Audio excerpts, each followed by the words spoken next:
Hi, I'm Grace. Today, allow me to be your guide to the waterfall. Oops. I guess it's not the right waterfall.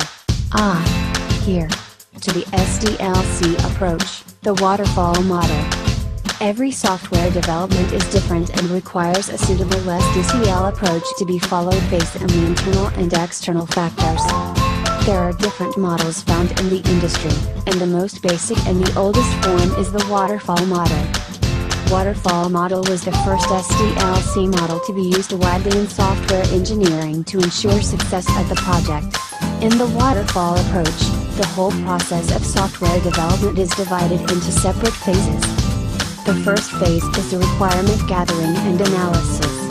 In this phase, all possible requirements of the system to be developed are captured and documented in the requirement specification documents. Next phase is system design. The requirement specification from this phase and system design is prepared. System design helps in specifying hardware and system requirements and also helps defining overall system architecture. Third is implementation. With the inputs from system design, the system is first developed in small programs called units, which are integrated in the next phase. Each unit is developed and tested for its functionality, which is referred to as unit testing.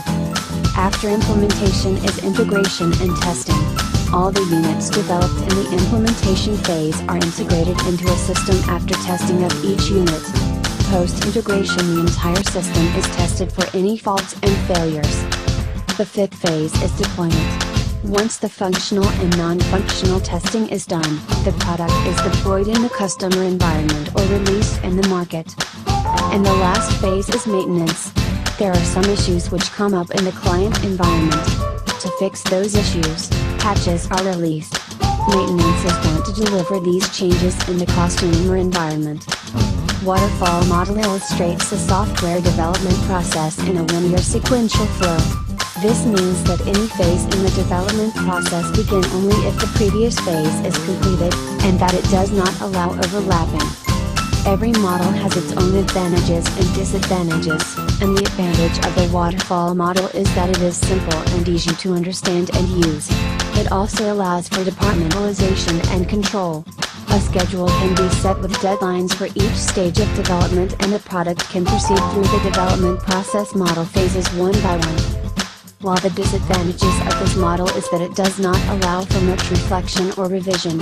Once an application is in the testing stage, it is very difficult to go back and change something that was not well documented or thought upon in the concept stage. Waterfall model is not suitable for projects where requirements are at a moderate to high risk of changing.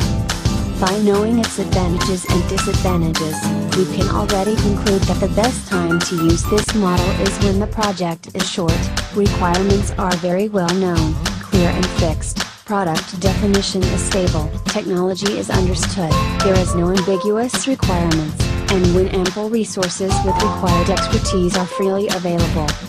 And I guess you already have it all. Hoping that you enjoyed the tour.